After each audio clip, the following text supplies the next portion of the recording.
The SEC Conference. We're going to build the best football program in the SEC Conference. You have now arrived at Stadium and Gale. The kick, it's been blocked again! How about it? It's been blocked again! It's going to heat one deep down the field. It's going to be to the goal line. It's going to be gone! It's a touchdown! And the Gators have won the game! Tyreek Cleveland, how about it? I can't believe what I just saw! Dropping back to throw, pops and fires the ball over the middle. It's Dory! It's Dory! Got a touchdown! Dory got a touchdown! Oh man! Dory's got a touchdown! Ahmad Black, in his final game as a Gator, takes it all the way home and sends Urban out the winner. You have now arrived at Stadium and Gale. Boys and girls, ladies and gents, welcome to another episode of Stadium and Gale. It's your favorite Uncle Silk. It's Dan. And Delatorre. Same corner, same time. Got to see you guys this past weekend on the baseball diamond. How y'all feeling? Y'all good? Dan was giving me battered and bruised. Dan was giving me all kinds of grief. So I wasn't able to make it to the swamp. I've been dating my fiance for 4.5 years, and this is the first meeting of the parents. And her parents were running late, and I was like, I'm not about to have my parents and her parents be at the house by themselves. So I need to be here to chaperone this meeting. That's right. So I missed the swamp, and then Dan texted me at baseball. He's like, yeah, I don't think you'll come down here. And I'm like, all right. We're walking down. We're walking down to right field. But that was a good time. The baseball team put on a fireworks show. Yes, Dan sir. and Silk were giving poor Zach Levinson absolute hell. He's giving you business. I was just the ad lib in the backup in hype man for Dan. Dan was in his bag of that giving that right field of hell, man. Yeah, number shout out to 9. the right field. Number 9. We first off, shout out to everybody that swung by. Got to hang out with Ben Chase for a while. Alec, let's see, Jacob Ames, Velo. A bunch of fans around the stadium. Matt Walton said hello. Silk, I know you were walking around for a little bit, and you said you felt like a celebrity. So that was A lot of love awesome. in the building, man. A lot of love in the building. Shout out to everybody that Dan mentioned that pulled up.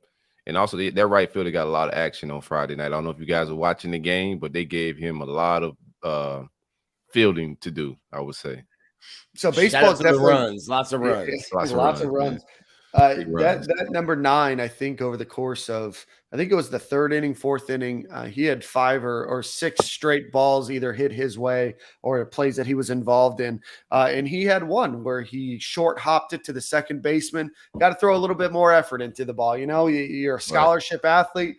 Your team's depending on you. You're in an important position. You short hop it to second field or to the second baseman. And then the next play was a fly ball out that he caught, and then he overthrew the second baseman. And then just kind of lacked physical effort for Mr. Levinson across the board. We had to let him know it's one of those sports that you can absolutely know that you're impacting. There's a spot, I think, in the 4th or 5th inning where he turned around, looked directly at my direction. Direction. We were giving him hell out there, but I think we had him in his mind a little bit. You know, was things. It's like a basketball player at the free throw line. You know, if you hit the front rim on your first shot, big chance that you hit the back rim on your back one, trying to give it a little too much. So he short hop his cutoff man and then airmailed him. Yep. Dude, baseball gets crazy quiet at some points, right? So it's like in between pitches or what batters or whatever, and it's like quiet. You can hear church mouse, and Dan just screams out, 9, get it together. Get it together. Now let the team down. You're letting the team down. So hey, look, that's not trash talk, Dan. That was words of encouragement. Yeah. I didn't want him to feel like the 2 losses that they have on the weekend were all on him, but I also didn't want to feel like that they weren't potentially going to be on him if he didn't get his mind back in the game. So hey, number 9. A great life game. wallet, maybe that life wallet's a little too heavy in your back pocket, 9. It was a good day, man. I enjoyed myself, man. We had a good time out there. But again, shout out to everybody that came up, met us at the Swamp Restaurant at the game. Gators do take that series. We'll talk a little bit more about it. 2 games to 1, but they had 22,830 people in attendance this weekend. was an attendance record, and that includes on Saturday, where I know there was a rain delay and weather wasn't great in Gainesville. So congratulations to the boys in orange and blue for their series victory over Miami, and then thank you everybody that came out and enjoyed the baseball game. So we got a lot to talk about this week. We got NFL draft, we got spring practice. We got 3 guests. We got Tim Moore from View Studio and Diamond View Production, CEO, a good buddy of mine. We've got Colin Castleton joining us today, and then we've got gymnast Leah Clapper joining the show as well. So before we get on to the show, we do want to thank our presenting sponsor, Alan Horn with State Farm Insurance. If you are looking for boaters, life, car, rental, business, life planning, whatever it might be, insurance, give Alan a call or visit him at alanhorninsurance.com. It's going to be 706-692-2888. Again, alanhorninsurance.com. Again, for all of your insurance needs in Florida, Georgia, Tennessee, and Alabama. Gentlemen, let's get on with the show. NFL Draft Combine was this weekend. Obviously, Anthony Richardson was the star of the weekend, putting up some gaudy numbers. But Silk, Nick, did you guys get the chance to watch any of that combine this weekend? Yeah, not live, but I checked it. Go ahead. Yeah, that was the job. So I was watching that. I had the combine pulled up. At the baseball field Saturday, was watching Anthony, and I mean this is what this podcast has been saying probably since November. Like Anthony Richardson is going to raise some eyebrows, open some eyes at the combine. Knew that he was fast. I had talked to his manager. And I was telling his manager, hey, I think Anthony's going down to like 220, so he'll run faster at the combine. He goes, oh, he weighs 250 now. Yes, sir. I'm like, why would you do that? They go, well, he ran a 4.4 laser today. And I go, okay, that's why you would do that. If you're still running a 4.4 at 250, then why not? But he shows up to the combine bigger than Cam, runs faster than Cam, jumps higher than anyone's ever jumped at his position, jumps farther than anyone's ever jumped. Like the combine was made for the kind of freaky athlete that Anthony Richardson is. Yeah, let's run through that. Anthony Richardson clocks in 6'4", 232 pounds, 32 3/4 inch arm length, and 10.5 inch hand size for those that are interested in that kind of information. But 40-yard dash, runs one time, unofficial 4.44, comes in at 4.43 seconds, which is the fastest time of this combine, and I believe the second fastest in history. He does not participate in the bench press or has a vertical jump of 40.5 inches, which is first in this combine for quarterbacks, and then a broad jump of 129 inches, which is 10 feet 9 inches, which was also first. Did not run in the 3-cone drill or the 20-yard shuttle, but did throw flicking the wrist, throwing the ball 50, 60 yards in the air. Looked great in throwing the ball as well at the combine. So I think that hype for Anthony Richardson going first overall, or definitely going the top 5 are through the roof right now. I think he's got second best odds to be the first quarterback off the board. I think the best odds right now are still Bryce Young, who weighed in looked like silk, like 5'10", 200. Silk back in the day. 200. Yeah, back in the day. Back in the day. That's like me, meathead Silk. Man, that's like me in the back of the day, but 5'10", 200 pounds, I'll say about 4 years ago. Before you gave up meat.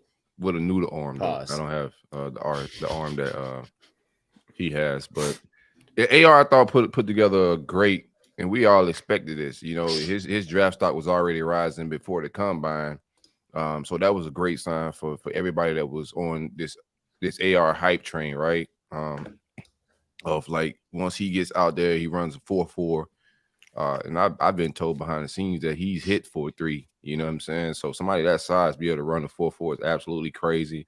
His arm is stupid live. Outside of his physical stuff, man, just hearing that he nailed the interviews, hearing him speak on TV, a super polished guy when it comes to that type of stuff. How you want to hear your quarterback articulate, just super impressive. Happy for AR.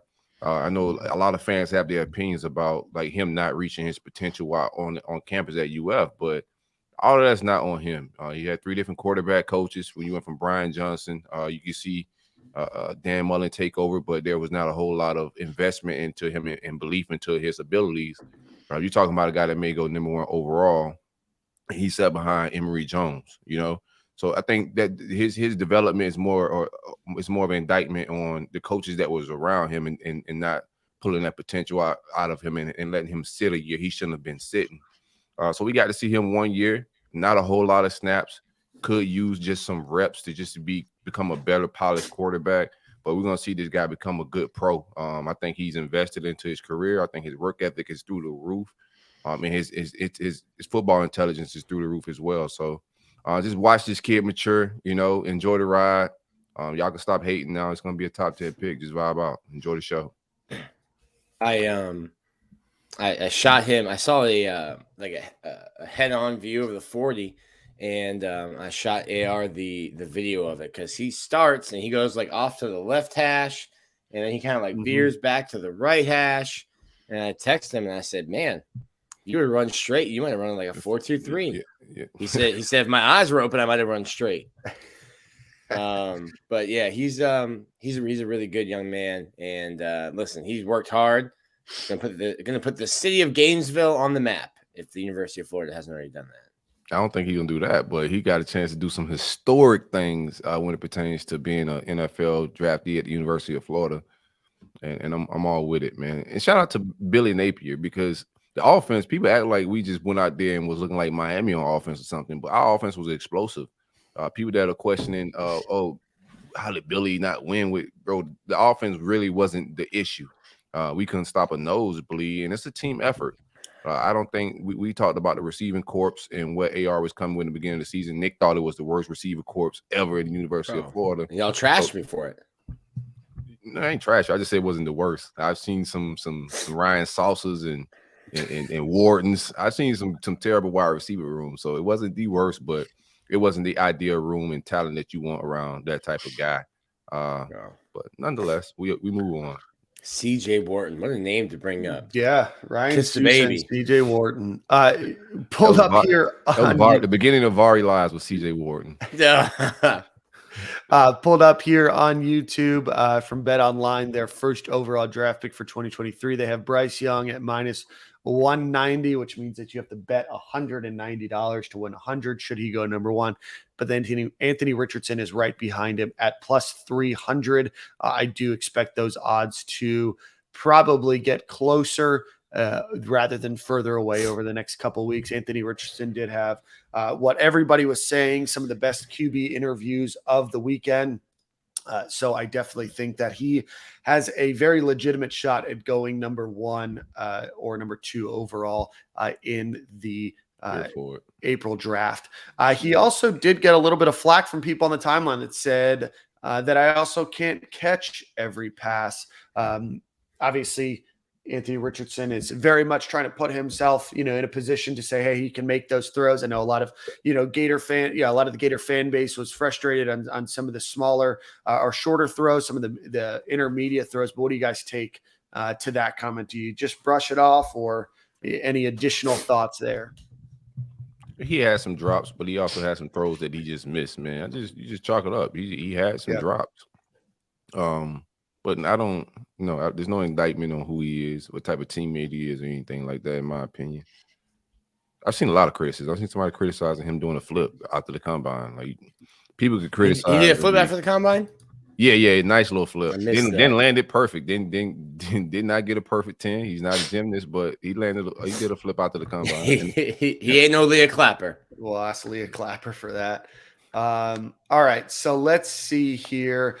In other news from the combine, Osiris Torrance does okay. Don't know if they were expecting him to be a gym rat or anything else. Runs a 5.3 140.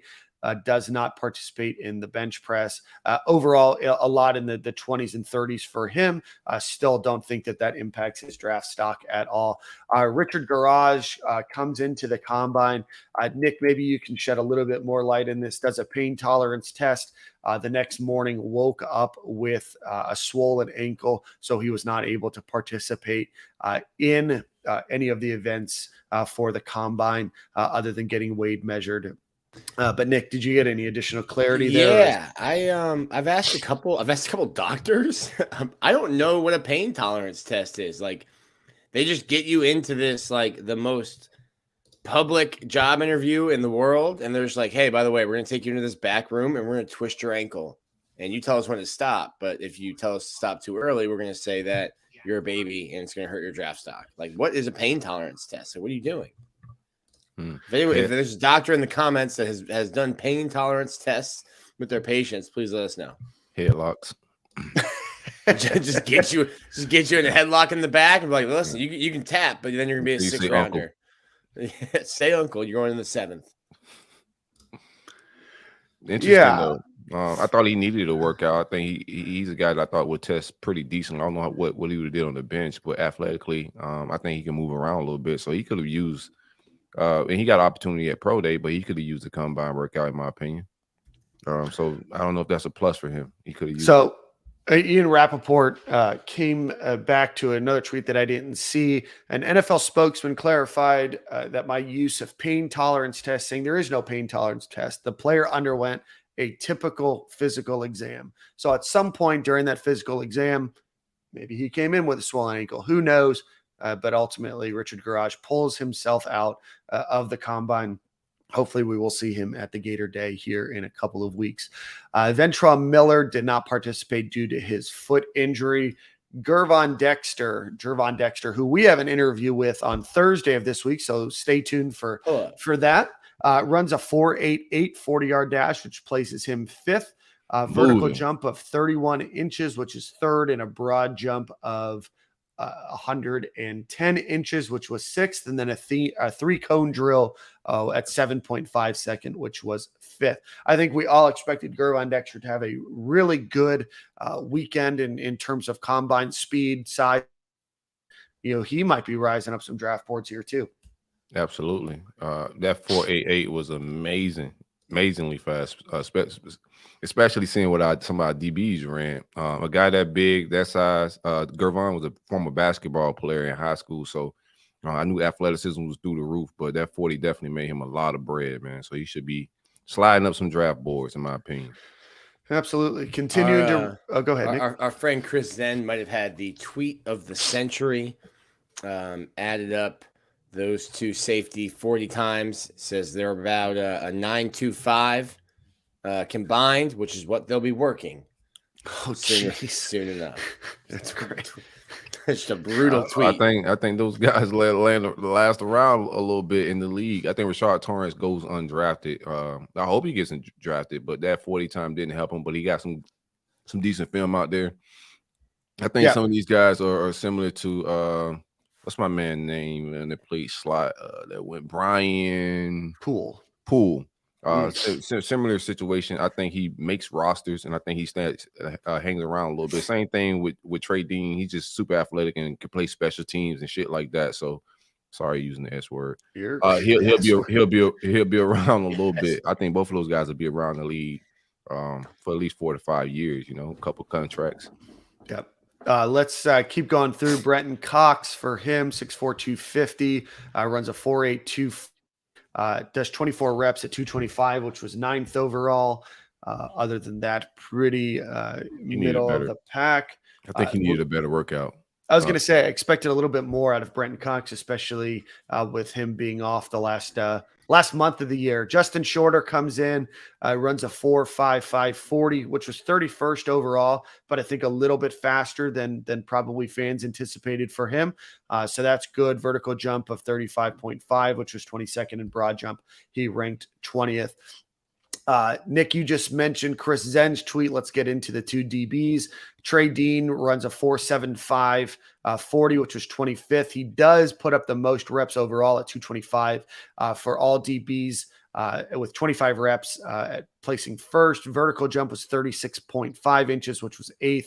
Broad jump, he also came in 8th in. Rashad Torrance runs a 4.72, which was 24th overall, puts up 20 reps, which was 6th overall. Vertical jump, he did 13th, and broad jump was 11th. So again, not terrible performances by either one of them, but certainly maybe some speed. I know Trey Dean had an okay showing in some of the drills as well from what I saw. But again, it's going to be something that a team takes a flyer on him and hopes that he can, pan out at the next level. I don't think that he is as bad necessarily as he played at Florida. And I do think that there is going to be some opportunity for him at the next level. And listen, you don't need to run a 4-2-1 at safety. There's a lot of instincts that go into it, preparation to put yourself in position. I mean, we used to always say, if you could combine Nick Washington and Marcel Harris, you'd have had an All-American, because Nick Washington knew where to be, just couldn't get there at times. And Marcel Harris, who's still, I think, in the league, was just that fast, physical guy that you thought, hey, I just think he's just reacting, and he hasn't really put the time in the film room, that somebody else has, and he's just out there running on instincts. So, like Silk said, it's not, you don't need to be track speed to play safety. There's a lot more that goes into it, but I don't know that we saw that from those two guys a lot at Florida either. Yeah, people like to, every time somebody see a slow 40. And I don't want to call it a slow 40, but not a fast 4.4, 4.3, 40. They want to bring up the Ahmad Black comparison. When Ahmad Black was just a special guy, bro. And he also played beside a guy like Major Wright, who ran a 4.4 and could cover a lot of ground. So you got to have football instincts, and Ahmad's football IQ and instincts are off the charts. And you just can't compare 40s when comparing people to Ahmad Black. Is disrespectful to Ahmad, if anything, Absolutely. I did see it. There's some comments in our chat here. AR-15 doesn't play defense. Our D has been hot garbage the last 3 years.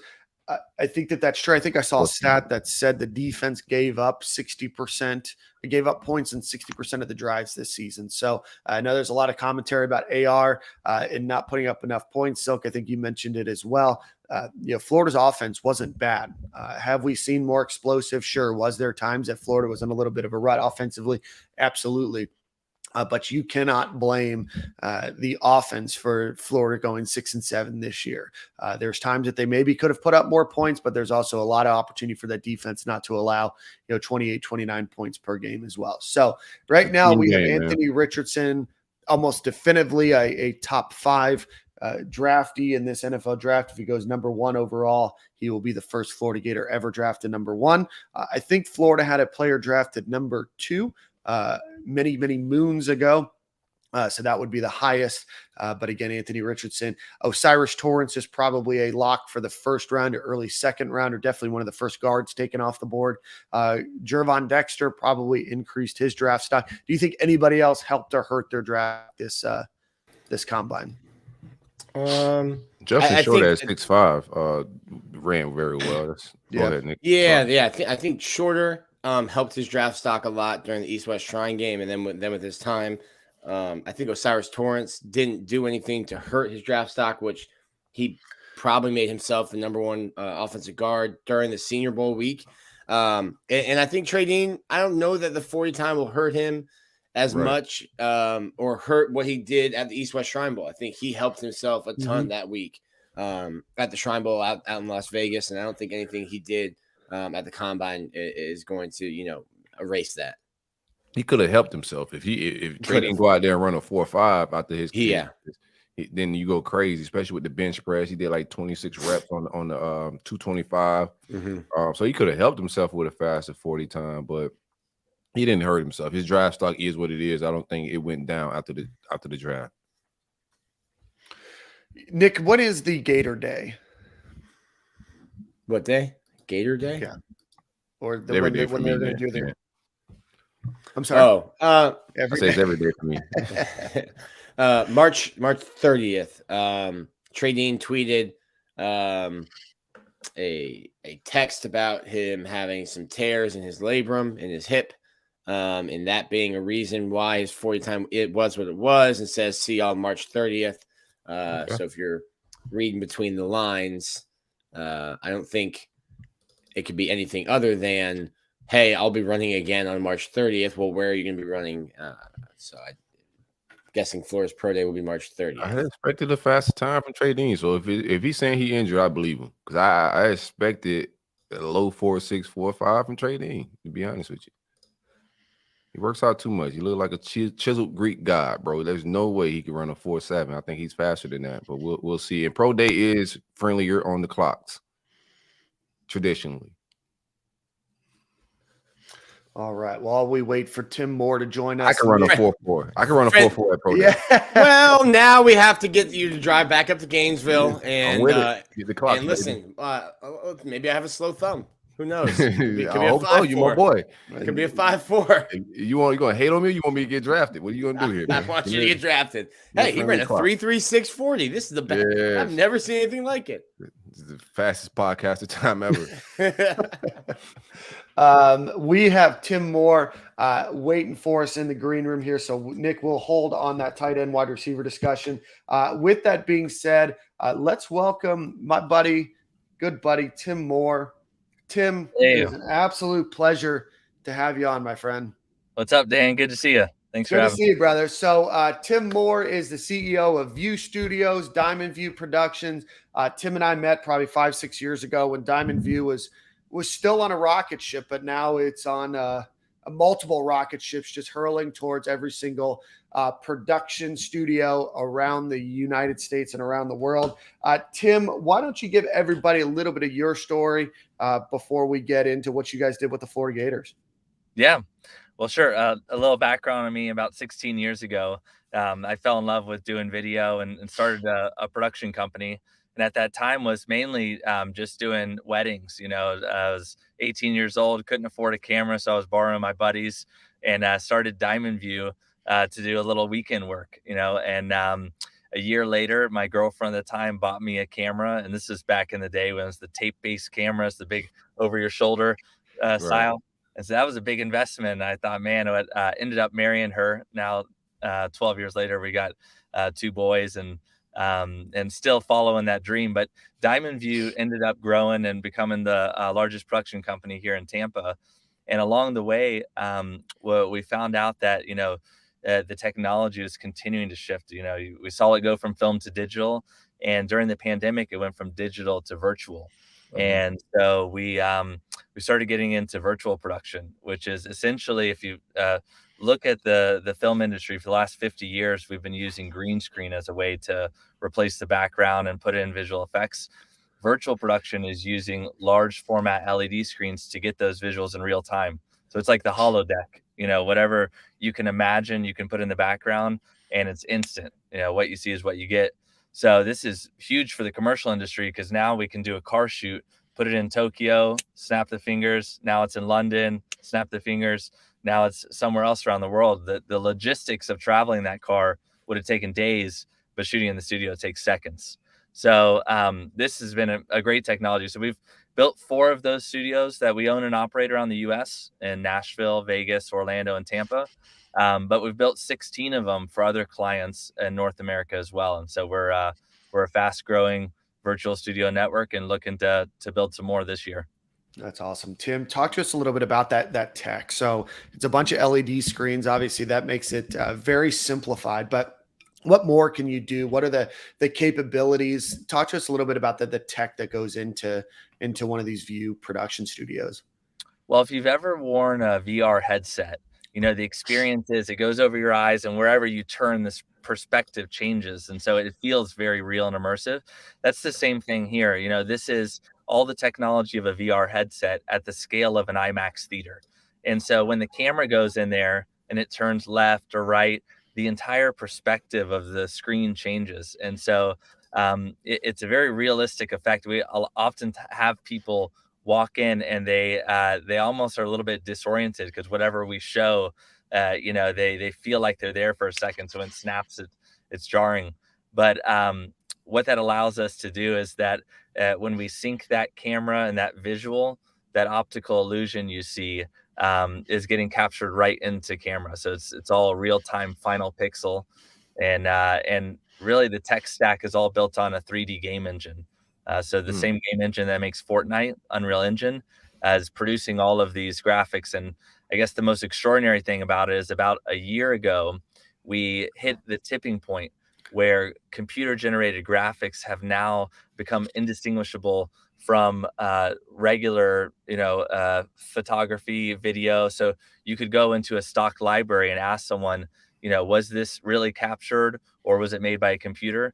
And 9 out of 10 people can't tell the difference. So we're at a point now that anything you can think up, you can see on the screen, and to most people, it looks photorealistic. That's what kind of weird situations can we put Silk in then? Why you want to put me in a weird situation? Listen, I'm just the imagination's running. Tim gave me a thought, and I'm running with it. Well, I'll tell you one that's become very normal is shooting on the moon. Logistically, the moon is kind of hard to get to. Silk on the moon. Yeah. So that one's a request we get often.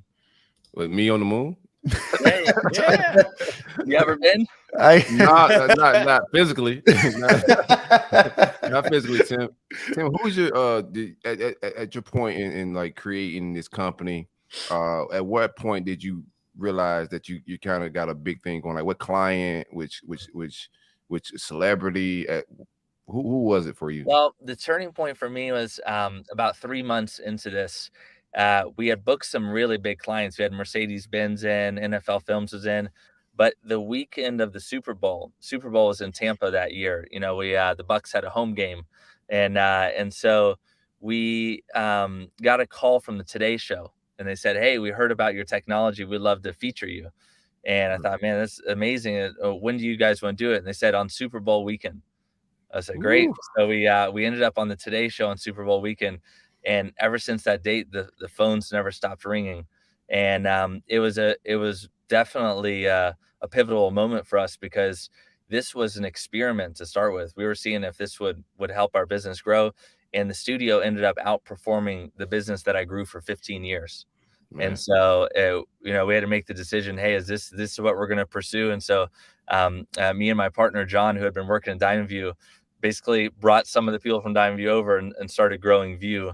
And now today View's about 100 people strong and locations all around the U.S. So you don't want to shoot my wedding in June, Tim? Hey, you know what? not doing those weekend gigs anymore. We could set up a View studio at Nick's wedding, and he can invite tens of thousands, maybe millions of people. They can feel like they're there.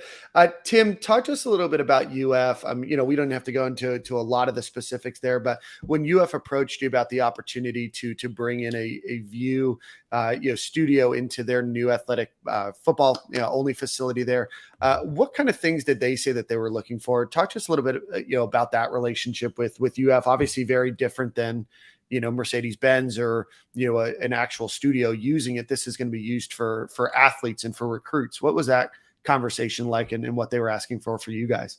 Yeah. Well, the University of Florida is so interesting. They're always on the cutting edge of technology. And when they came to us, it was from the athletic side of the university. And we've done a lot of university installs. So we've are familiar with this, but never on the athletic side. And once we dug into what they were looking for, we found that they were using the studio. Their vision for it was so different than everyone else's. They wanted to be the first university to really be in the metaverse with sports. And so they're using it not only for the NIL side of it, that they can make promotions for their student athletes and be able to promote them, but also from a recruiting standpoint, they're giving students the experience to step into this volume and see what it's like to walk on a field with, 60,000 fans screaming your name. And it's such an interesting tool for recruitment because the way that you decide what you're going to do in your life is so much based on how well you can visualize it. If you can give someone a vision for here's what your future is going to be in a year, you're going to win that 9 times out of 10 because they see it. They've put themselves in the situation. And so that's what really blew my mind when I started seeing how University of Florida was using is they are, they're getting some of the top recruits and now letting them see what their future could be like, as a Gator. We've seen they've had some recruiting videos where they put a GoPro on someone's helmet and they're running out, running out of the tunnel on a game day. And hey, that looks cool on this, on your laptop as you're showing them. Okay, let's put you in front of this gigantic screen, and now it's completely immersive. So there's a lot of interesting things. They've had drone footage during games, a lot of interesting things that they can put up on your screen. Mm-hmm. Yeah, that's a unique thing about the screen is we're so used to seeing these two-dimensional rectangles that all the media lives inside the glass. But when you stand inside of immersive display and you're wrapped all around, you don't feel like you're watching it. You feel like you're there. And so that just does take it to a whole nother level. Right. What do you see your future with View in the metaverse and this whole virtual future world? Like, how do you see View fitting in? Well, the premise of what we do is simulation. So we're simulating a virtual world. It appears real, and so it works great for commercials. But ultimately, I think this could be a great tool for training. I think it can be a great way to test ideas before you do them. So, we see that the network of virtual studios we're creating one day may just be a huge network of simulators, and not like the Matrix style that you would go in and live in this virtual world, but simulate things that you may want to do in the future and see if that's a good idea. The best way to know is to see it sometimes. Right. So we just see that, right now the video market is a great place for us to be, but the bigger vision for this is to really be able to simulate virtual worlds for other use cases as well. Tim, do you ever see this as a place where you could potentially try to run plays on, right? If you're a quarterback and you're practicing and you have a fully immersive, is it 270 degrees? Is that what it is? Yep. 270 degree. You can see the entire field. You can potentially run plays. You can have, somebody that's in rehab or somebody that is trying to come back, onto the field, be able to still simulate game reps. Is that something that is envisioned there? 100%. One of the use cases we're seeing is that when you watch game film, it's so detached from the actual game because you're seeing it from a bird's eye view. Now imagine if you took the exact same play and then you were able to do it in Game Engine. So you're seeing from the perspective of the quarterback. You actually do that play again and say, hey, what you didn't see here was this defensive end shifted slightly, and that's what made the play change. And those are the kind of perspectives that I think really help, a quarterback in their awareness and any of the playmakers. So that idea of being, watching game film, I think is going to be something that a lot of universities are going to turn to, and a lot of professional sports will see very soon. That's awesome. Silk, Nick, any final questions for Tim before we let him get on to his, I'm sure, very busy day today? Tim, what we got to do to make this exclusive Florida Gator and no SEC or no Florida State Miami type situation, man? Oh, man. You know what? If we just put a few more on the campus, we can make that happen. Perfect. We'll talk to procurement for you. Tim, right. It's a pleasure, man. Congratulations to all your success, and we'll talk to you soon, my friend. All right. See you guys. See ya. Going to have a view screen in the law library. Hey, listen, we're mock trial. How about this? A 270-degree screen. You are in the courtroom. Put you in OJ trial. I can see it. Congratulations to Tim. Good buddy of mine. It's cool to see him over the last 5-6 years where he's gone and grown, but super excited to see the University of Florida's continued use of View Studios and everything else that they're doing. We are going to have a quick programming change. Colin Castleton is sick this morning, so we're going to try to get him on next week. But that allows us to hit on a few other topics. Nick, any updates on the wide receiver coach situation or tight end coach opening? Yeah, so I think we're probably getting close. I'm writing about it, so I got to keep that one close to the chest about the wide receiver coach. But I did notice Russ Callaway, who has been on staff for a little while, kind of working with the tight ends. And I don't know, as we talked about, I don't know, how many sexy wide or tight end coach names there are. Like what name are you going to hire that people are going to be like, oh yeah, I know that guy. That's a great hire. Russ has been an offensive coordinator. He's been around the program. I think that would be a good promotion, a good hire. And then I think that a long list, Billy Napier interviewed, I think it was Thursday, interviewed 7 guys virtually. They brought a couple in that were on campus Saturday for additional interviews. And I think that's a hire that'll probably get made within a week. Well, there's no sexy names for tight end coach. I will prefer a tight end coach that's an ace recruiter and has some type of experience. So tight end coach traditionally is used somebody that can go out on the trail and be a killer. So that's a preference I would like to have instead of a promotion is what I would say. That's my take. And we can use this to funnel right into spring practice. But Nick, I know David Decker is a name. I believe he was helping out with wide receivers this weekend as well in their first practice. You mentioned Russ Callaway. So definitely having all of the analysts and the caliber of analysts that Florida had on their analyst staff certainly helps, fill into these gaps of coaching openings. But Florida certainly trying to fill that position soon, especially with spring practice already underway. When we look at spring practice, this is the time where we are going to announce a bunch of new numbers. So bear with me as I read through some of these. Sharif Denson, will be wearing number 0, Jakeem Jackson, number 2, Andy Jean, number 6. He looked phenomenal in the video clips, and I know Billy Napier had some great things to say about him after practice. Will Norman, who threw up 405 pounds on bench press, will be number 9. Kelby Collins, number 11. Aiden Mizell, number 11. Aaron Gates, who was out of practice on Saturday in a red non-contact jersey, is number 13. Micah Leon, who's the former UConn quarterback, transfer walk-on, is number 13. Jordan Castell is number 14. Parker Lisi, the freshman walk-on quarterback, is also 14. Graham Mertz rocking the 15. Expectations already through the roof there. Bryce really. Thornton. You might listen, I understand everyone's got numbers. But if I'm the equipment manager, I might want to be like, hey, Graham, don't know how familiar you are with the University of Florida. Just want to give you a little heads up. This might not be the number you want. You could have it tattooed on your back. This could be the number you wore your whole life. It's like, but 14 might come with some less expectations and less criticism. If Graham Mertz was a big Riedel Anthony fan, you think he shouldn't just wear 15 because of that? Listen, I'm just saying. Maybe he likes Riedel a lot. I read the message boards. I saw Twitter. Mertz Mania. Big Purfor fan, I heard. Big Lou fan. Yeah, big Lou fan.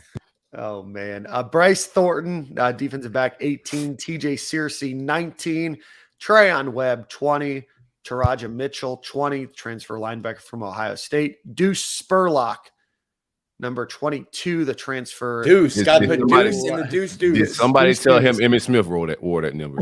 Oh, come on. Listen, if your name is Deuce, you got to wear either 2 or 2s. Can't run that. You got to run that by Emmitt, man. What are you doing?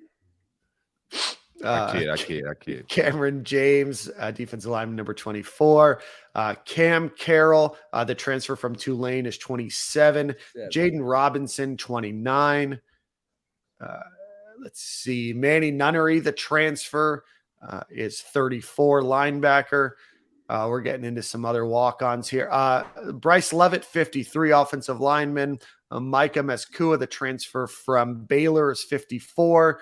Roger Kearney, number 71. Damian George, the transfer from Alabama, 76. Najee Harris, 77. Keontae Goodwin, 78. Tony Livingston, 86. Caleb Banks, 88. And Cameron Jackson, 99. You did not hear the names Gavin Hill, Eugene Wilson, Dejon Johnson, or Caden Jones, who will all have their numbers when they enroll in the summer. In other news, Scooby Williams is now going to be an edge rusher instead of an inside linebacker, his position that he played in high school. Andrew Savania moved from defensive end to tight end, and Jamarcus Weston has moved from wide receiver to safety. Other news. Oh, go ahead. Not mad at the Weston move. He's been on campus. He came in with some raw talent, but didn't play a whole lot of football in high school as far as camps and doing that because he had a lot of different responsibilities. So we haven't seen, even though Dan Mullen hyped him up and then several coaches have had good things to say about him, we haven't seen him do anything on the field. I saw a couple touchdown catches here and there, but nothing remarkable. Wouldn't mind seeing him play some safety, you know, and also the Miguel Mitchell hype is picking up a little bit. Big Miguel Mitchell fan. I welcome you all to the bandwagon and to the hive. Yeah, he's a guy who I think he showed up at like right around 200 pounds, and they got him listed at nearly 220 now. Looks good, looks the part for sure. Watched him because I was overwatching Austin Armstrong a little bit. Watched him working with the nickels as well as the safeties. I think he's an interesting player. He played both last year. And depending on where Perkins goes, I think Perkins, I think those are probably your three. If you're talking safeties and nickel, I think Perkins, Elam, and Mitchell are your three. Elam? You got Elam back? Sorry. No. Kamari Wilson. Kamari. Yeah. It looks like a little Kair with the 5 on. Right. I can see longer hair. Actually, I think one of the coaches, was it Billy, that said Miguel Mitchell performing as one of the best safeties, or they look at him as one of the best safeties on the team? It was either Billy or hockey. Gotcha. Saturday was a long day talking to them and then going to baseball. Yeah, I know it was Billy Napier that spoke highly on him. Let's see. While I pull that up, Jalen Farmer, Bryce Levitt were in non-contact jerseys. Aaron Gates was in a non-contact jersey, and Ethan Pouncey was in a non-contact jersey as well. While I find Billy Napier's quotes, we saw on the roster that checking in at defensive tackle number 21, Desmond Watson, at a fully grown 449 pounds. I need your thoughts, gentlemen. Need your thoughts at 449 pounds. Are there any missing people in Gainesville? I think I know where they're going. I don't know how he looked like he lost weight. I don't know when the last time they weighed him or how current his weight was on the roster as it was listed last year, but it don't look like he gained weight. But for some reason, the number just keeps getting higher and higher every year. We won't need him to play as many snaps at defensive tackle. We fixed the depth, and we got some guys that come in through the transfer portal. Chris McClendon had a great year as a freshman last year. I expect him to even elevate his play. So his reps should go down while his size is going up is still concerning. Yeah, I think he I know that he deals with he doesn't like being asked about his weight, and that he's obviously having trouble with his weight because it's fluctuated a lot. I as soon as the roster came out, I sent messages to people. I'm like, hey, this has to be a typo. Like he hasn't gained 30 pounds since the end of the season. At a Gator Collective event, he told another podcast that he was under 400 pounds. So, when I was anticipating that number being right around 4 bills and not 4.5 bills. So he's clearly struggling with his weight. Mark Hockey, when he was talking about him, raved about him. And then the typical line, which was it's incredible how he moves around at his size, how agile he is, how quick he is. And I would love to see how agile and how quick he is at 380, at 390, right. Hell, at 400 at this point. Mm-hmm. So you want, and listen, it's hot out there. Saturday was hot, and then it rained, and then it just got hot and humid. So you're going to lose some weight, just not even trying to lose weight. You're going to lose weight during spring practice. I think that's the odds, man. This is a scientific conundrum that we have here. Unless you're getting, a Domino's NIL deal, you should be losing weight during spring camp. Spencer's jerky deal, man. Yeah. That's some nice lean protein, though. 49 pounds. Yeah. I mean, that's a big boy. So let's see. Did get a couple quotes from Billy Napier from Saturday's practice. A question was asked, who is standing out as leaders on the offense? Austin Barber, Kingsley Egukan, Montreal Johnson, and Trevor Etienne, and Ricky Pearsall. On defense, Justice Boone, Derek Wingo, Jason Marshall, all names that were mentioned as well. And then Nick, Jeremy Crawshaw is a guy that Billy Napier's got impressed on him. So definitely looking, the Gators graduated or lost a number of, older players, the kind of your traditional leaders. So looking for that next crop of leaders to step up. Let's see. Did we get what's Taraji Mitchell's number? Did I miss that? Yeah, you did. 20. He 20. Okay. I expect some leadership from him on the defensive end, bringing a guy that old, a lot of experience coming from Ohio State, a winning program. So would like to see some leadership from him on the defensive side. And listen, it was first practice, first drills of the first practice, but and Derek Wingo is coming back from an injury, from off-season surgery. But it was Shamar James and Mitchell that were the first two inside linebackers up in the first drill. Very nice. I like that. I like to hear that. In other news, it looks like we may have the starting offensive line named. Maybe, who knows? When asked about it, he said Austin Barber, Kingsley, Richard, and Richie, I guess is who he was talking about. Jake Slaughter, all guys that you can probably take. I think he also mentioned Herman. I think that they feel somewhat confident. I think he said right now that they have 10 that they feel confident in on the offensive line. Micah Maskua is obviously a name that you can pencil in there as well. But Mazuka, like bazooka.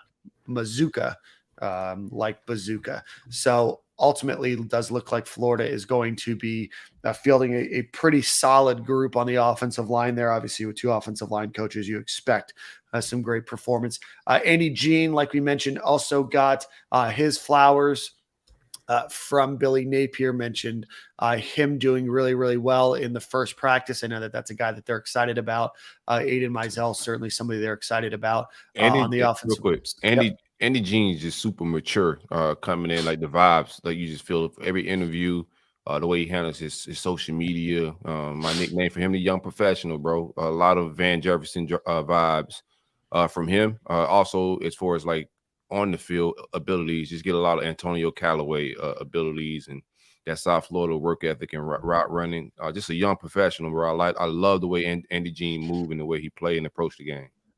He and we talked to Jason Marshall. Jason Marshall said, well, we went up against each other in high school. And I said, well, you probably got the better of that because you were a senior and he was only a sophomore. And the age difference in high school from like senior to sophomore, that's a wide gap. Correct. And I was like, did Andy come in and be like, hey, you have to catch these routes now. Now that we're a little bit closer. And he laughed. He said, yeah, he was raving about how crisp of a route runner Andy Jean is and a very technical receiver. We're looking forward to it. Nick, when is the next practice? Is it today? Tuesday. Florida will practice 3 times a week, Tuesdays, Thursdays, and Saturdays. Tuesdays and Thursdays will be in the afternoon, and Saturdays will be around that 11 o'clock time, early afternoon, morning, late morning.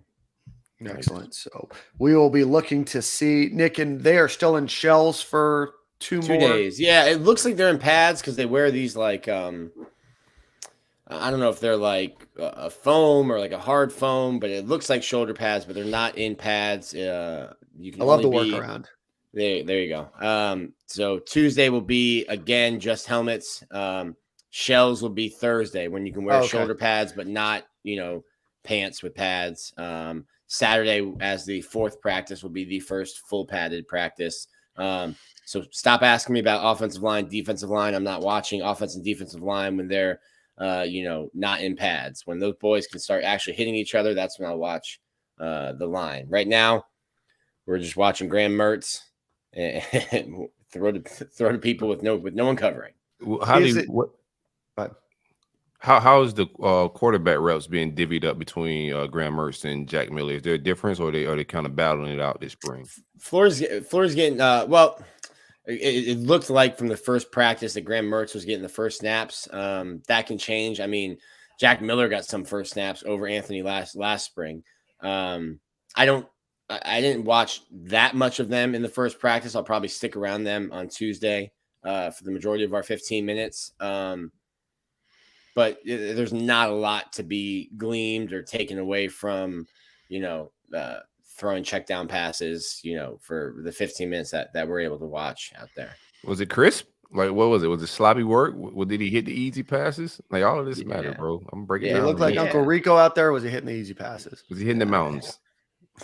Listen, I'm not driving the Graham Mertz hype train. Nick, you are our eyes and ears out there. You know, wearing 15. I'm not driving the Graham Mertz hype train. I'll do the hyping if it's deemed necessary. I'm just trying to. Did he hit the basic throws even on air? Like we've seen in the past where some of those air throws have been a lot to dissect. So is he hitting the basic stuff in the 15 minutes that you guys are there? Yeah, he's hitting the basic stuff with nobody covering anyone. It's a good start. All right. He could be missing that, you know. So like, yeah, listen. If he was missing it, I'd be sounding the alarm. Right. I'll hold my my judgment until I see more. Perfect. All right. Well, we have Leah Clapper joining our show in about 15 minutes here. So let's get through a few other things. But before we do that, let's give a shout out to our friends over at Home Field Apparel. Go visit homefieldapparel.com. Use promo code Stadium and Gale at checkout. Get 15% off of your order. A lot of great UF merchandise on there, as well as a whole host of colleges. I think they're up to 80 or 90 different schools now. So go check them out. They always drop a lot of stuff right around the NCAA basketball tournament and everything else. So again, go check them out. Homefieldapparel.com, promo code Stadium and Gale at checkout. Nick, want to get into the Gators baseball series against Jacksonville and Miami. The Gators go 3-2 on the week. They go 1-1 against JU and another blunder by the bullpen.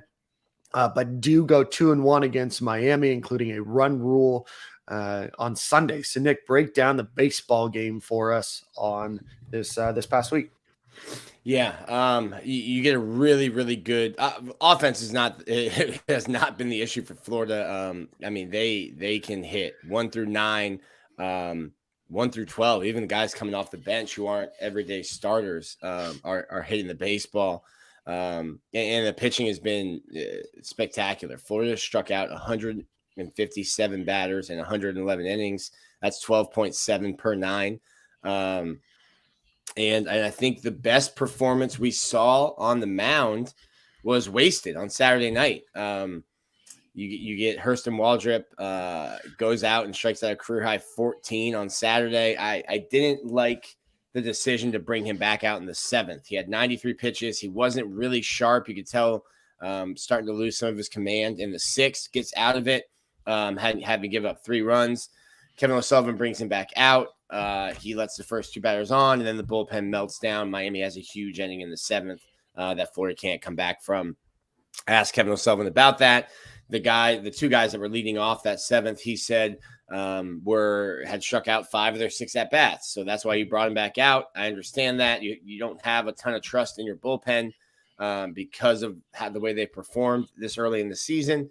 But I think unless Hurston goes out and strikes those 2 guys out, you're taking a bullpen who has struggled and you're giving them a dirty inning with runners on base. And that's how it kind of played out. But Florida has dominated Miami. The series was chippy, and not just Dan giving Zach Levinson hell out in right field. The players were talking back and forth.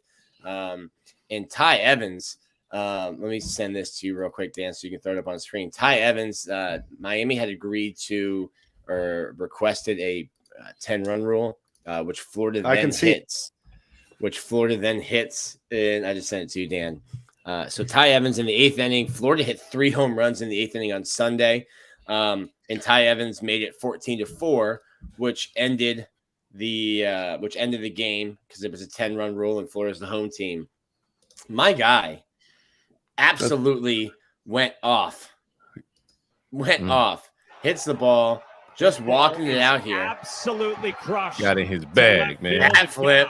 The Gators cut out the throat cut. Florida cut out the throat slash. Fully open for Florida. Listen, Florida's a Fortune 500 company, so they cut out the throat slash. I've seen it. That's a top notch bat flip there. Right? I'm giving that. I rated it a 9.8. Okay. I rated it a 9.8. That was a U that he smashed over his knee that they got a different angle of. You couldn't really see him smashing the U. He also rounding third. Look at the swag, man. He also rounding third blows a kiss to the Miami fans that have been giving them hell all weekend. They were out there in the bump. Yeah.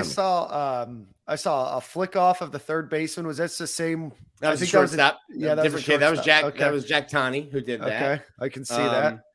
Your boy got a shout out on SEC Network. He did. Yeah, I got a shout out on SEC Network for my nicknaming of Jack Tani. Also, Jack, please, I have given you NIL gold. Jack Tani should have been on T-shirts months ago. What's your fee? No fee. This is a free consultation. Man. All right. So here we are. Listen, if Jack doesn't do it, check out stadiumandgale.com/shop. Jack Tani shirts coming soon if Jack doesn't want to do it. All right. So here we have Nick. So Cade Curlin's up to bat. Stadium and Gale alum Jeff Cardozo on the call. Let's see if we can get the audio working. Great writer Nick Delatorre, who covers Florida, has been saying Jack Tani. He's the president of the fan club, by the way, which is growing by the home run. By the home run. By the home run. Great call. Writer Nick Delatorre. All right. Once is enough. Once is enough. So, congratulations, Nick. Florida's SID and Jack, they punked me. I get to my seat on Friday, in the press box. Well, they thought you were going to be on the right field berm the whole game. I get to my seat on Friday, or it was either Friday or Wednesday, and I look down and there's a picture of Jack Caglione, and transcribed on it in Jack's very girly handwriting. His fourth grade teacher will be proud. Very neat handwriting.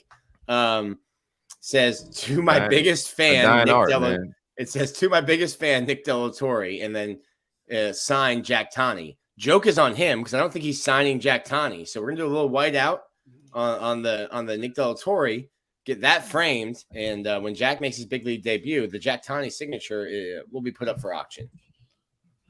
Nice. Love to hear it. All right. So Gators, big win against Miami, 2-1. I enjoyed it. I just want to say this before we get off baseball. I enjoyed the baseball game. It was my first baseball game for Florida, not baseball game ever. First baseball game at University of Florida. Stadium's beautiful. The vibes was beautiful. Like the burn, the whole vibes is people sitting down, and the strikeout signs is also cool. Shout out to the guy that was disciplined about the strikeout signs. He wouldn't even let my kids sit down. He's like, nah, bro, we got to put these signs out. Kids got to stand up. That's Jacob Abes. He writes for our blog there. So shout out to Jacob for being for also being creative. They ran out of K's by swinging, so they were flipping signs up and around trying to figure out how to get the swinging K out there, but it was packed. We got to the stadium right at game time. We shot a little content right before the standing room only. We were all the way in the back right field, which was great for us. People were able to come and hang out. We were also able to have a very clear line to number 9 to have our conversation throughout the game. But I knew the stadium would be packed, but I'll give a shout out to the Gator faithful for coming in full colors. I mean, it was packed. Shout out to Lion. You all were part of 8,081. Would have been 8,079 without you two. The second largest crowd in Condren ballpark history. Did my part. Glad I could be a part of history. The only thing that I'll say about the entire day that really threw me off was Silk's buddy Lion, who is a friend of ours, does a lot of content for the Roll Up in Stadium and Gale. We're there getting a couple drinks. And he's like, I'll take a glizzy. A glizzy is slang for hot dog that the cool kids use. And grab him one that had probably been sitting under a heat lamp for no less than an hour. We're probably talking 2, 3, 4 hours. Yeah. And we're like, all right, here you go, Lion. And he takes the hot dog and he just starts to eat a raw hot dog. They've been sitting under a heat lamp. No condiments, no nothing. Just scarfing down the glizzy. Just one of the more odd choices that I've seen in my life, but a raw dog at Condren Field on Friday night. Just don't make eye contact, Dan. He had to look away. I had to make him look away the entire time. I had to walk off, man. Just a wild thing to do. But weird to judge how a man eats his meat, Dan. Well, If he's not making eye contact, then it doesn't really matter. Right. But ultimately, just a wild take. There's all sorts of condiments from ketchup to mustard to relish to raw. A whole a slew of things, a whole smorgasbord of options. At least dress it. He chooses the lamp heated raw dog. Everybody got like a high noon. The kids got Gatorades and Sour Patch Kids, some beers, and then a naked glizzy. Just a naked glizzy for Lion. Nothing to even wash it down with, Just great content on the way, by the way. Yeah, we're gonna drop some content on YouTube. Should be receiving that today. I want to thank the Swamp Restaurant for giving us a table. That was a hard-fought piece of real estate to keep the entire time, but we really appreciate Ryan and the team over at the Swamp for hooking us up over there. Before we get Leah on the show, let's run through the Gators news of the week. Men's basketball does beat LSU.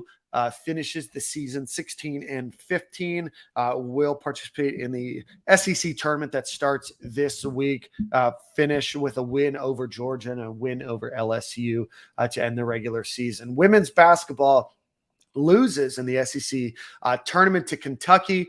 A big fight occurred. Did you guys see the fight? Yeah, the 8 players ejected. That was wild. I don't know what was said. But a basketball was thrown at the back of a woman's head, and then they wanted the smoke. You kind of see it like slowly boiling. Basketball gets thrown, and then start like chasing the girl down. It's like, oh, let's see if I can. Girl basketball. What I miss? I definitely missed the fight. Busy weekend. No hands were thrown, but a ball was thrown. Not because there wasn't intention. People got in front of. People got in front of them, between them. This is girl basketball? Women's basketball, yes. Yeah, women's basketball. Women's basketball. All right. I want no smoke. Don't get canceled. So I've got a little bit of it. Let's just see. Up there it goes. All right. So Kentucky player goes for a layup, holds the ball, pushes it in her face. Gators throw the basketball. An exchange occurs. 8 players ultimately ejected. Who threw the ball? I like her. Who threw the ball? Number 2. We'll try to get her on the show next week. Yeah, man. You push the ball in my face. That's just park rules right there. That's just only, you gotta reciprocate that energy. I like it. Yeah, absolutely. Pushing the ball in the face, get the ball thrown. 8 players ejected. Gators do lose. I do not believe they will be in the NCAA tournament, but I do believe that they will make the women's NIT. We'll find out this weekend. And it'll be interesting to see. I don't know. Florida's men's basketball team, unless they win the SEC tournament, will not be and get that automatic qualifier. Will not be in the NCAA tournament, and I think that they will decline an NIT bid if they're given one. So that'll be interesting to see what they do this weekend. In Nashville. Why would they decline? You're just ready for the season to be over? I mean, you're missing the reps.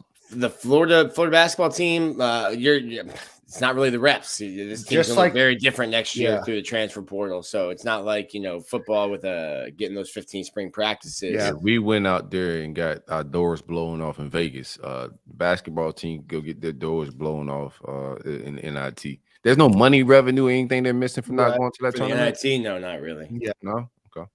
Yeah, I think all that they're making, they'll be all right. Between this new SEC football media deal and everything else, I don't know if chasing that extra, million or two is worth it. Let's see. I believe it's Yu Shin Lin. I've got to double check that for sure. Men's golfer wins the SEC Golfer of the Week for the first time in his career after he won the Southern Highlands tournament. He earns an exception into the PGA's Shriners Open. So in order to just give some clarification, to participate in PGA Tour events, you either need to be a PGA professional or professional golfer on the PGA Tour, or you need to earn an exemption. So he has won that and will participate in the PGA Shriners Open. Leah Clapper's waiting, so let me run through this quickly. In women's golf, Florida defended the Bostic tournament for the 8th straight time in a row, so congratulations on that win. Gators Gymnastics Gymnastics, we'll talk a little bit about it. Very hard-fought loss to Oklahoma. They lose 179.95 to 179.70. Really good matchup in Norman, Oklahoma. I think the Gators will get the best of them as the season moves on. Women's lacrosse wins 17-12. Men's tennis beats LSU. Unfortunately, lost to Mississippi State earlier, 5-2. Women's tennis beats LSU for their first win of the season, 4-1. And softball goes 3-0, outscoring UAB 23-1 in those 3 games. And with that being said, we do want to welcome Leah Clapper. Before we do that, want to give a shout out to our friends over at Alumni Hall. Go visit them at alumnihall.com or go visit them on Archer Road.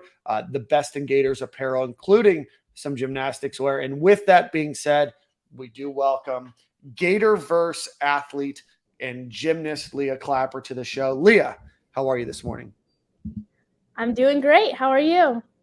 Good. Thank you so much for joining the show today. Leah, how obviously great season thus far for the Florida Gators gymnastics program. But tell me, how are you guys feeling going into the postseason here? We're feeling great. We've been putting in a ton of work this whole season and, of course, preseason as well. We've had quite a bit of practice out there competing this season, and we're ready to take all the lessons we've learned every week and put up the best fight we can throughout postseason, and I think it's going to be a great one. Leah, what was it like, not last Friday, 2 Fridays ago, I think, for senior day? The crowd looked like they kind of stayed around and as you guys were taking pictures with parents and family, and I'm sure that's emotional. You being a graduate student, and Trinity being a super senior as well, and just the team and you girls have been around each other so much between practice throughout the years. What was it like just to win that meet and then be able to be with each other and be with your families there with fans still there cheering for you? Senior night last week was definitely a super special night. I mean, it's very bittersweet because we've had so many amazing experiences in the O-Dome. I'm so incredibly grateful for my 5 years here as a Florida Gator, and I think it all hit us that, hey, this is the last time we get to experience Gator Nation in full force rooting for us in the O-Dome. I personally got more emotional when we ran out into the crowd at the beginning of the meet, because that is one of my favorite parts of the night, when the lights go down and everybody has their phone flashlights up and they're like, here comes the Gators, and we run out and everybody is yelling, and it's just a crazy feeling every time. I can't wipe the smile off my face, and I have this moment of, I can't believe I get to be here doing this with these nearly 10,000 supporters right here in the arena rooting us on. And as soon as the lights come on, you know, it's go time. It's all right, now we got to do some flips and support each other. And I got a little bit of that emotional piece out of the way at the beginning. And then we won the SEC regular season championship for the 5th year in a row that night, which honestly blows my mind. It doesn't, though, because we put in the work. And I mean, not to our own horn or anything, but Gators Gymnastics is pretty good. And, you know, just seeing that legacy that our class has gotten to be a part of, winning the first regular season championship 5 years ago and then continuing that trend our entire Gator careers, is such a blessing and so much fun. It's one of those moments where you look back and you're like, wow, we really did that. And just the teamwork and the dynamics of our team and the commitment that everybody has put in over the years. This year, you know, nothing less than any other year beforehand, if not more determination and excitement for the Gators. So it was definitely a special night for sure. Leah, give us your backstory a little bit, and then I want to get into some of the things that you're doing with NIL. How did you decide to attend the University of Florida? Touch us a little bit about your career leading up to that point, obviously given the opportunity to compete at the University of Florida. I had a bit of a whirlwind recruiting journey, and I'll spare you the whole story, but I ended up switching my commitment to University of Florida my junior year of high school. I had always seen UF as one of my dream schools growing up in the gym in middle school, seeing UF win 3 in a row, national championships. I was like any other gymnast in the country who really looked up to those athletes and wanted to be out there on the college gymnastics floor. And knowing that UF was such an amazing school and had such an amazing gymnastics program and athletics in general, I put them at the top of my recruiting list and actually found out that the scholarships were full right after my 8th grade year. And I had 40 other schools on my list. So I moved on to the next and kept looking for a place for me, but things changed. I was a level 10 gymnast starting in my 8th grade year and decided I wanted to go to be an elite gymnast and train elite, which is kind of the highest level that's out there. For non-gymnastics fans, that's the level that you have to be at to be an Olympian. I was very far from going to the Olympics, but that's the best way to explain it. And that was something that I had dreamed of doing since I was really young, and still to this day, one of my proudest accomplishments of my life, that I actually did qualify as an elite gymnast and competed elite for a couple of years. And that is definitely one of the things that caught the coaches here at Florida's eye when I started getting better in the gym and competing well at the elite meets and got recruited during my junior year. I took a visit down here during spring break and committed the next day. I just fell in love with the campus and the overall family vibes here at UF. And it still boggles my mind how different my life would be if I was at a different school. I think I've had so many opportunities from in school to in gymnastics to NIL and other entrepreneurial ventures that I've been working on while here at UF that, you know, I feel like I've really grown into a different person from when I got here. And I'm really proud of all the things I've learned and excited to see what's next as well. Well, you're from Ann Arbor, aren't you? I am, yes. And my sister there was no Michigan pressure, you know, no maize and blue. You chose orange and blue instead of maize and blue. I did choose orange and blue, but my sister chose maize and blue because she is a freshman on the University of Michigan gymnastics team right now. Sorry to hear that. Real quick, who was your biggest inspiration? Was there another gymnast, or who was it that inspired you or motivated you to if there was anyone?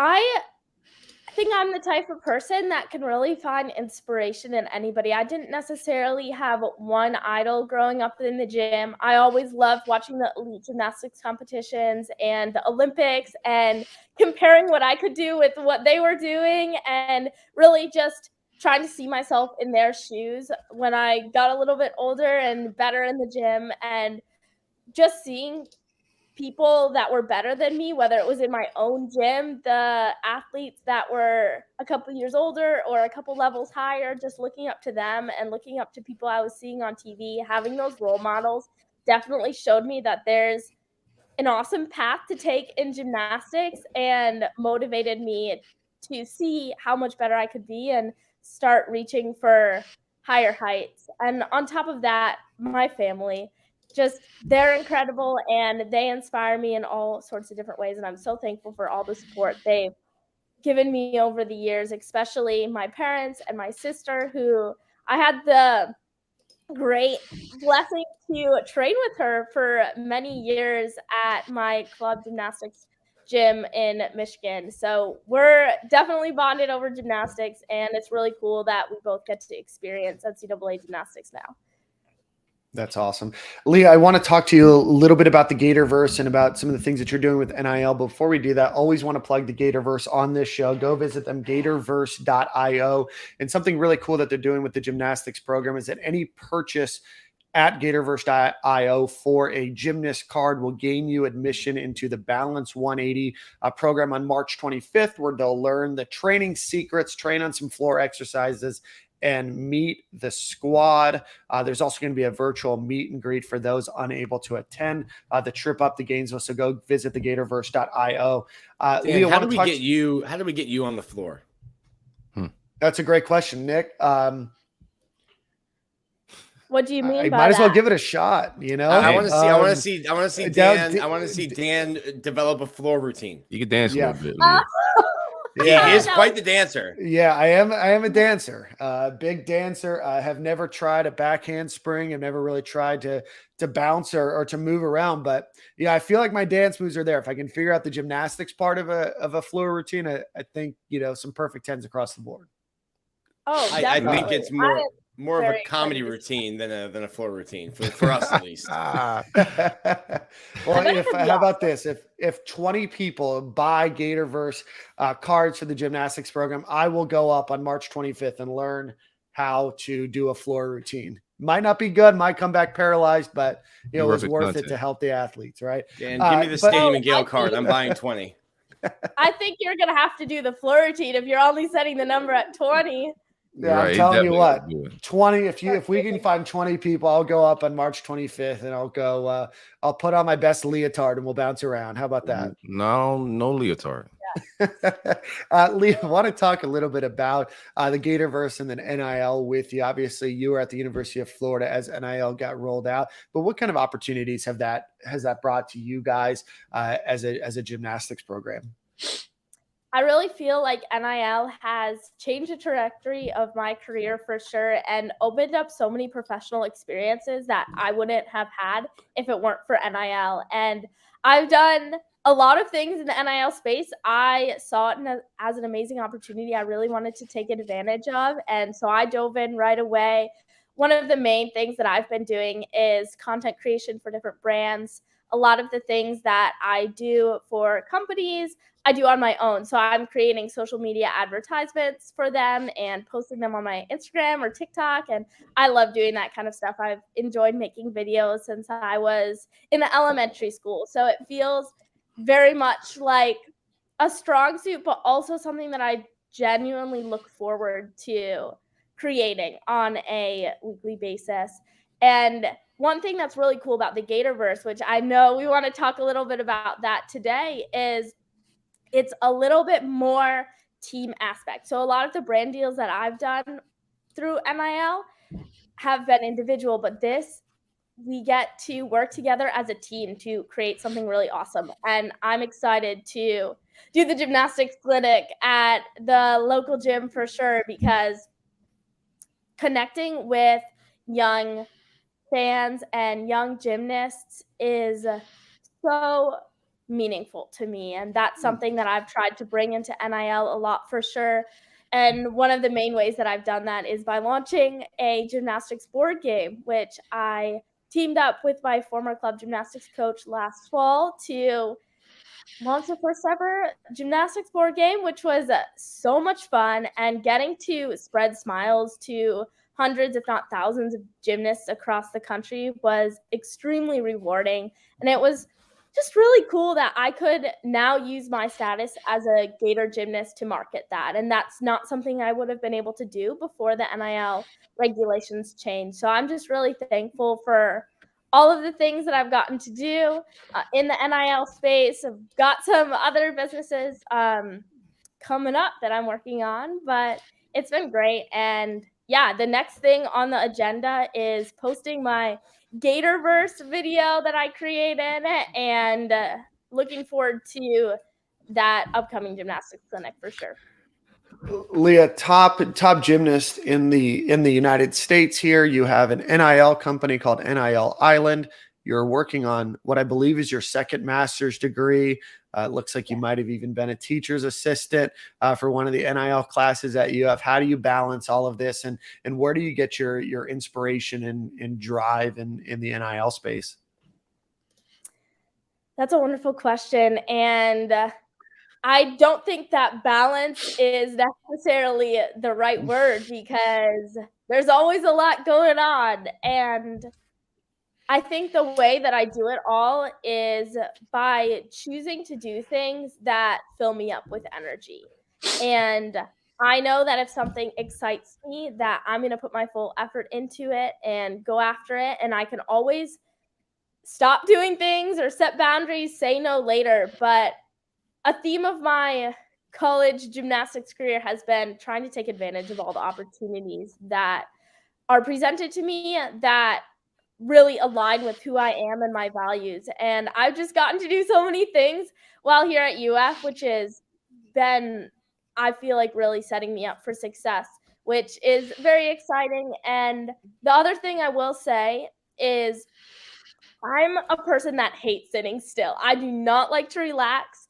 And I've realized recently that, I need to rest my mind and I need to rest my body, of course. But those things don't happen at the same time for me. So going inside the gym and moving my body, getting all my physical energy out is one of my favorite things in the world. I just love flipping around. And I really quiet my mind from everything else that's happening outside of gymnastics while I'm at practice 90% of the time. And that helps me be able to really focus all my mental energy on school and other projects that I'm doing, including NIL Island outside of the gym. And I'm resting my body, but I allow my mind to, do creative pursuits and go after things I'm interested in.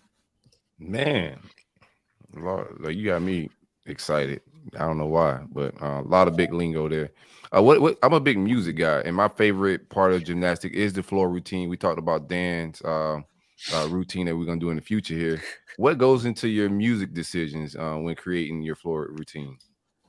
Oh, that's a fabulous question. I've always struggled to find floor music across the years because you just want it to be perfect. You want it to fit you. You want to be able to dance naturally to it. And you want it to also hype up the crowd. And so it's a big decision at the beginning of every year and one that's so exciting. But one thing that has really helped me the past couple of years find the perfect music is I just have an ongoing Spotify playlist all year long. So whenever something comes up that I'm like, ooh, or I get the urge to dance to it or think about, oh, this would be a cool beat before a tumbling pass or anything that feels like it would be a good floor tee, I just stick it in my floor music ideas playlist. And then by the time it rolls around to pick new music for my next year's routine, I've got this whole playlist of ideas and I choose my favorites and I work with our incredible choreographer, Jeremy James Miranda, who also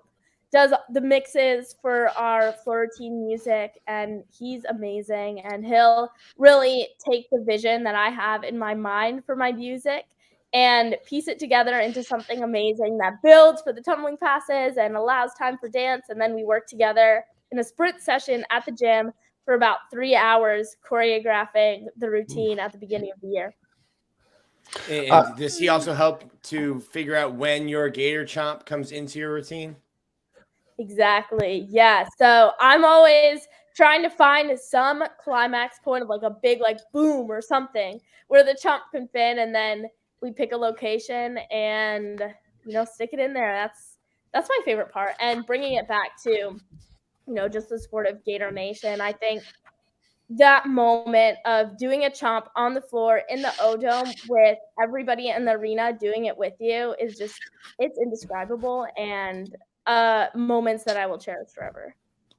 We have a question from somebody that's watching along from Brandon Connell, said, who's the best dancer on the team? Oh my goodness. That's a really good question. Nobody in particular is necessarily coming up to my mind because everybody has their own style. And some of us are super elegant and dancey like Leanne and Riley, and others are more hip-hoppy and fun like Sloan, and some of us are in between like myself. I would say I have kind of a jazzy, sharp style. Everybody, I think, does a really good job performing their routines in the way that feels right and most natural to them. And that's something that we work really hard on with our choreographer, because performance is a huge aspect of it. Like, you might think all of the scoring comes from the tumbling passes and how they look, but gymnastics is a subjective sport, and the judges definitely taking into consideration the artistry and just the feelings that you evoke in the judges and the crowd while you're performing your routine on the floor and the beam too. I mean, there's dance over there as well. It's just a little different. That's a dance that I would definitely fall into. I'm not a great dancer to begin with, but there's definitely for me no dancing on the beam. We're up there trying to survive, just trying to stand. Yeah, that's something that I'm gonna probably have to leave the dancing at home for. Thanks, Matt. I can't wait to see my my floor routine as well. But Leah, before we get you on the show, we spent a good portion of the morning show talking about Anthony Richardson here, so we're gonna have you. In your experience as an elite gymnast, judge Anthony Richardson here. It looks like there might be a little bit of a back handspring. There's a backflip, but I need you to give – we have to consider all the pieces of it, right? The technical pieces of it too, not just how cool it looks. He's injured Anthony as well. Richardson giving his backflip before the game. So we're going to play it here, and then you just got to give us a score. Look at this hamstring. What do we give that? Okay. Well, I do have to give him some props for amplitude because he is on hard turf and definitely went really high. I would say the hurdle was a little bit funky. It wasn't gymnastics technique for sure. If he had grown up in the gym, that is not how it would look, but it definitely worked for him. So he made it work. I'm not going to take any deductions for that. I think the biggest deduction would be the landing. He took about 6 or 7 or 8 steps back. Yeah. He really went running. He did not stick it. So that'll cost him a little bit. But I'll give him I have to take like about 1/10 of a deduction for each step because those are the gymnastics rules. But otherwise, do you add any for doing it with a helmet on? Right. So I would personally love to add some points for doing it with football pads and helmet on because that is extremely tough and definitely blocks your line of sight. So it would be really difficult to find the landing when you can't even see in every peripheral vision area. So I guess, in gymnastics, they never give you points back. They only take away. No. But in this case, I'll give them a few back, and I'll give them a 9.7 out of 10. I think it was pretty impressive. I love that. Dan Mullen gave him about a 7. Oh, man. Wasn't impressed at all. Oh, man. Well, Leah, thank you so much. Go ahead and plug social media. Go ahead and plug anything else that you want before we get you off the show today. And thanks so much for spending some time with us this morning. Well, thank you so much for having me on. You can pretty much find everything on my Instagram at Leah Clapper, spelled just like my name. I'm at Leah Clapper on TikTok and Twitter as well. I'm pretty active on TikTok, posting videos on a regular basis. And then if anybody is interested in checking out NIL Island for any reason, it is nilisland.com. I love it. Well, again, Leah, thank you so much for joining us this morning. Best of luck going into the postseason, and congratulations on all your success, and I would imagine continued success as well. Thank you, Leah. Thank you so much. Thanks a lot. We'll see you soon. Leah Clapper with the UF Gymnastics program. Again, go check them out on the Gatorverse.io. And if you do buy any gymnast card on the Gatorverse, you will be able to attend their March 25th event that they're having in Gainesville. If you are unable to attend, again, they will be doing it virtually. Gatorverse.io. Gentlemen, nearing the end of the show. Listen, real quick, Dan. Yeah. Stadium and Gale fans, community, family. We need you to buy those cards. Yeah, we gotta see Dan's routine, man. We need you to buy those cards. Y'all gotta see how my dog give it up, man. The content of 20 cards with Dan on the floor. Come on, man. It's too good to pass up. That's some elite content for the fans. You're supporting the Florida Gator athletes, and you're also supporting yourself because the content of Dan on the floor, not in a leotard. Dan, please. We promise you Dan will not be in a leotard. Buy the card. Yeah, there will be no leotard for Dan. 50 per is no leotard. 21 to 40 or 20 to 49 full leotard. You need that on your you guys need this on your crypto wallet. Yeah. Trust me. Again, Gatorverse.io. Want to plug a few other things before we get out. The University of Florida had an event called Stay in the Game, which is a career exposure night for female athletes at the University of Florida. Seemed like a really cool event. A lot of panelists, a lot of ways and a lot of opportunities for UF women student athletes to learn more about the professional world post college. Seemed like a really good event. This is their, I believe, their third annual. So again, a really cool event that the University of Florida put on. And then finally, it's our mean tweets segment. Last week, Nick, you had the opportunity to break down a tweet. And then this week comes from a picture that we posted from the baseball game. Again, a great, great night in Gainesville on Friday. So we want to shout out Luisma Pavia from Frijoles, Puerto Rico. So many miles away from Gainesville. Luis responded to this here photograph right here. Great photo of all of us. A beautiful night in Gainesville. As you can tell, an Gorgeous open night, air man. stadium, Yep. probably in the high 60s. Great weather. Luisma responded, did not know Condren Park had a dome. Cool. Sorry, Dan. Love you guys still. It's just an elite joke right there. That's a great joke, you man. know, Joe big traveled head. a long ways. Yeah, traveled a long way. I love Puerto Rico. One of my favorite vacations was to Puerto Rico. Great spot. But yes, I do have a very large head. I have a receding hairline, and even the way I style my hair pulls it back even more. So I was proud to provide the dome for Friday night's game. Could have used you there Condren Saturday, Park. Dan. Could have I'm used you telling there you what. Saturday. Needed a dome to keep the rain away on Saturday. Somebody called him Head Flintstone, man. Flintstone. Oh man, I think Lion's here. It's all your fault. Number 9. No, we had a great time. Shout out Lion for all your help with some of the visual stuff that we're going to be putting out. But it was all number 9's fault that Miami lost on Friday. Gentlemen, before we get out of here, any final thoughts, words, topics of conversation? Nah, man. Shout out to everybody that's pulling up to the live shows. We appreciate all the love and energy. We'll get Castleton back on, but great show, great content. Same corner, same time, man. That's it. Yeah, and a couple weeks in a row where we're going, giving some double shows.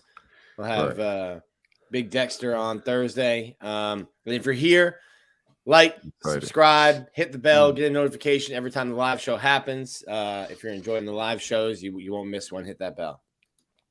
Absolutely. Yeah, we hanging out with Big Dex on Thursday. Y'all pull up 2 p.m. sharp, man. We hanging out heavy.